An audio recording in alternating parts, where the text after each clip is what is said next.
Hello friends, welcome to सफलता मंत्र। दोस्तों, निष्ठा मॉड्यूल 13 आप सभी के सामने आ चुका है और मैंने कल आप सभी लोगों को मुख्य प्रश्नोत्तरी के सभी प्रश्नों के सही आंसर बता दिए थे। उम्मीद करते हैं आप सभी लोगों ने प्रश्नोत्तरी हल कर ली होगी। लेकिन उसके पहले कुछ गतिविधियां और आ रही थीं, जिसमें गतिविधि नंबर 5 थी, जिसमें आपको सक्रिय और निष्क्रिय अधिगम में से चूज करना था कौन सा अधिगम होगा। और इसके लगभग 16 क्वेश्चन थे, जिसमें कि आपको सक्रिय और निष्क्रिय गतिविधि को चूज करना था। काफी लोगों ने इसके बारे में पूछा कि इस गतिविधि का आंसर बता दीजिए। तो दोस्तों, आज की क्लास में आपको यही गतिविधि के आंसर कम से कम समय में बताए जाएंगे। मॉड्यूल 13 हमारा नाम है विद्यालय नेतृत्व, संकल्पना व अनुप्रयोग। जिसने अभी तक ना किया हो जरूर कंप्लीट कर लें। 31 दिसंबर तक आपको ये मॉड्यूल पूरा करना है।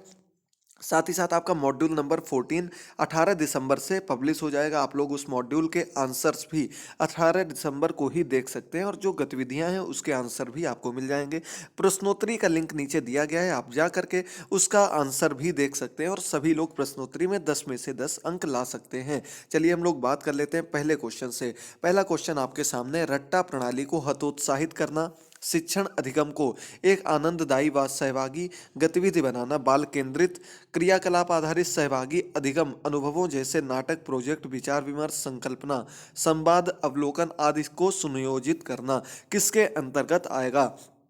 तो दोस्तों, हतोत्साहित करना आपका सक्रिय अधिगम के अंतर्गत आता है। इसका आपको ए नंबर ऑप्शन टिक कर देना, सक्रिय अधिगम। चलिए आगे बढ़ते हैं। क्वेश्चन नंबर, अध्यापक बच्चों व अधिगम से जुड़े सामान्य सिद्धांतों को ही शिक्षण अधिगम प्रक्रिया में प्रयोग में लाते हैं। तो इसमें आपका कौन सा सही हो जाएगा? यहाँ पर आपका सही हो जाएगा निष्क्रिय अधिगम। सामान्य सिद्धांतों को जब प्रयोग में लाया जाता तो वो निष्क्रिय अधिगम हो जाता है। इसीलिए अलग अलग चीजों के माध्यम से बच्चों को पढ़ाया जाता है। अगला क्वेश्चन, रट्टा प्रणाली को प्रोत्साहित करना, यानी कि जब हम रट्टा को प्रोत्साहित करते हैं, रटने के लिए बालक को कहते हैं, तो वो निष्क्रिय अधिगम के अंतर्गत आ जाता है। आपको क्वेश्चन समझ के ही इसके आंसर मिल जाएंगे, किसी भी प्रकार की कोई समस्या नहीं है। निष्क्रिय अधिगम कहलाएगा रट्टा प्रणाली। अगला क्वेश्चन आपका, चिंतन मनन व स्व अध्ययन के कम अवसर। चिंतन मनन और स्व अध्ययन यानी कि स्वयं से पढ़ने के जब कम अवसर मिलेंगे बच्चे को, तो ये भी आपका निष्क्रिय अधिगम के अंतर्गत आ जाएगा। स्व अध्ययन से बच्चे अपने आप अलग अलग चीजों को पढ़ते हैं और चिंतन मनन के माध्यम से उनकी जिज्ञासा बढ़ती है, बुद्धि बढ़ती है, विकसित होती है। तो ये आपका जब कम अवसर मिलेंगे तो ये भी आपका निष्क्रिय अधिगम के अंतर्गत आ जाएगा। सभी लोग दोस्तों हमारे चैनल को जरूर सब्सक्राइब कर लीजिएगा। नेक्स्ट वीडियो जो आपको देखने को मिलेगी मुख्य प्रश्नोत्तरी की, वो हमारी नए चैनल पर मिलेगी, जिसका लिंक भी आपको जल्द से जल्द दे देंगे। अभी समय की कमी के कारण आपको नए वीडियोस का और नए चैनल का लिंक नहीं दे पा रहे हैं। जल्द ही उसके लिए समय निकालकर नया चैनल आप सभी के बीच में ले आएंगे। तो चलिए, इसका आंसर आपका हो जाएगा सामाजिक पुनः निर्माण के लिए जीवन के लोकतांत्रिक लोकतांत्रिक तरीकों, समानता व न्याय, स्वतंत्रता, बंधुत्व, धर्मनिरपेक्षता एवं उत्साह को बढ़ावा देना, ये आपका सक्रिय अधिगम कहलाता है। जहां भी समाज की बात हो जाएगी वो आपका सक्रिय अधिगम के अंतर्गत आ जाएगा। अगला क्वेश्चन, मूल्य आधारित शिक्षा की ओर न ले जाना। जब मूल्य आधारित शिक्षा की ओर नहीं ले जाएंगे तो ये आपका निष्क्रिय अधिगम के अंतर्गत आ जाएगा, याद रखिएगा। चलिए आगे बढ़ते हैं अगली गतिविधि पर। तो अगली गतिविधि है, शिक्षार्थियों की विषय ज्ञान की अवधारणा को जानने के लिए कोई स्थान नहीं होता है। तो ये भी आपका निष्क्रिय अधिगम कहलाएगा। जब बच्चों की कॉन्सेप्ट ही क्लियर नहीं होगी तो वो जाहिर तौर पर निष्क्रिय अधिगम ही कहलाएगा। अगला क्वेश्चन बड़ा है, थोड़ा सा देख लीजिएगा। अध्यापक उन सामाजिक, सांस्कृतिक और राजनीतिक संदर्भों को समझते हैं जिनमें शिक्षार्थी पलते व विकसित होते हैं। वे शिक्षार्थियों को सैद्धांतिक जानकारी के साथ साथ जीवन की वास्तविक स्थितियों से भी परिचित कराते हैं। तो हमने आपको बताया, जहां भी समाज की, संस्कृति की बात आ जाए वो निश्चित तौर पर सक्रिय अधिगम के अंतर्गत ही आएगा। अगला क्वेश्चन आपके सामने है, शिक्षार्थी दिए गए कार्यों, कक्षा में होने वाली परीक्षाओं, क्षेत्र कार्यों एवं शिक्षण अभ्यासों पर व्यक्तिगत रूप से कार्य करते हैं। तो ये व्यक्तिगत रूप से जब इंडिविजुअल शिक्षक कार्य करेगा, बच्चे कार्य नहीं करेंगे, तो ये निष्क्रिय अधिगम के अंतर्गत आ जाएगा। जब बच्चे इन कार्यों को करते हैं प्रोजेक्ट के माध्यम से, अन्य माध्यमों से, तो वो सक्रिय कहलाएगा। लेकिन यहाँ ऐसी बात नहीं की गई थी। अगला क्वेश्चन, शिक्षार्थियों को समाज में अपनी स्थिति और अपनी मान्यताओं का पता लगाने व परखने के लिए कक्षा शिक्षण अधिगम प्रक्रियाओं में स्थान दिया जाता, तो ये आपका सक्रिय अधिगम कहलाता है। यहाँ पर आपका ए नंबर ऑप्शन सही हो जाएगा। जहां भी समाज की बात आ जाएगी और बच्चों को समाज से जोड़ना बताया जाएगा, वहां आपका सक्रिय अधिगम ही होता है, याद रखिएगा। अगला क्वेश्चन, शिक्षार्थियों के लिए ज्ञान को बाहरी और ऐसा माना जाना जाता है जिसे प्राप्त किया जाता है। तो दोस्तों जब बाहरी मान लिया जाएगा ज्ञान तो ये आपका निष्क्रिय अधिगम कहलाएगा। इसका आपका ए नंबर ऑप्शन सही हो जाएगा।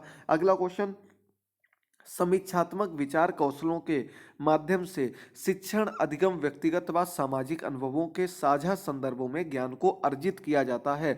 तो ये भी आपका सक्रिय अधिगम के रूप में आ जाएगा। जब हम किसी चीज़ की समीक्षा करेंगे, समीक्षा कौशल के माध्यम से बालक इंडिविजुअल, सामाजिक और अन्य तौर पर सीखता है तो वो आपका सक्रिय अधिगम के अंतर्गत आ जाएगा, याद रखिएगा। अगला क्वेश्चन, तुरंत ही आप लोग दूसरे ऐप में दूसरे टैब में खोल लीजिएगा अपना दीक्षा ऐप और आंसर करते रहिएगा। दोस्तों मुख्य प्रश्नोत्तरी का लिंक नीचे दिया गया, फिर से आपको बता रहे हैं, सभी लोग उसके आंसर जरूर देख लीजिएगा और जल्द से जल्द ट्रेनिंग अपनी पूरी कर लीजिएगा। अगला क्वेश्चन, सामाजिक वास्तविकताओं, शिक्षार्थी व अधिगम प्रक्रिया के बारे में छात्रों की मान्यताओं का निराकरण करने के लिए कोई स्थान नहीं होता। तो ये आपका निष्क्रिय अधिगम हो जाएगा। जब छात्र के डाउट ही क्लियर नहीं होंगे तो वो निष्क्रिय अधिगम के अंतर्गत आ जाएगा। अगला, शिक्षार्थियों को दल में काम करने, एक दूसरे के साथ बातचीत करने, विभिन्न तरह के विषय क्षेत्रों पर प्रोजेक्ट के लिए प्रोत्साहित किया जाता है, सामूहिक प्रस्तुतियों को प्रोत्साहित किया जाता है। तो ये आपका सक्रिय अधिगम कहलाएगा। जब हम बच्चे को प्रोत्साहित करेंगे अलग अलग कार्य करने के लिए, उससे खुद करवाएंगे कार्य, तो वो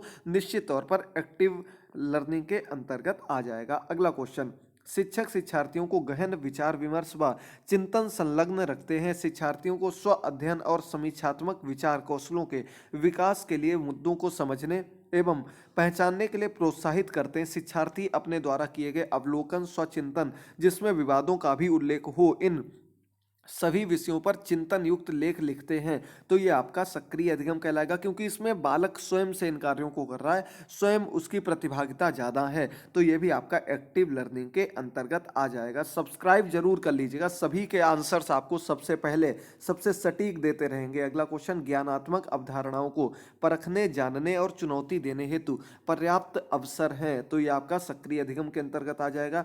जब भी बालक को पर्याप्त अवसर दिया जाएगा अलग अलग कार्यों के लिए। तो ये आपके 16 एक्टिविटी थी। उम्मीद करते हैं आपने सभी एक्टिविटी सही कर दी होंगी और आपके 16 में से 16 अंक यहाँ से बन गए होंगे। इसके अलावा प्रश्नोत्तरी के आंसर फिर से आपको बता रहे हैं दे दिए गए हैं, और कल आपकी जो नई मॉड्यूल 14 आ जाएगा उसके आंसर्स भी कल दोपहर तक आपको अपलोड कर दिए जाएंगे।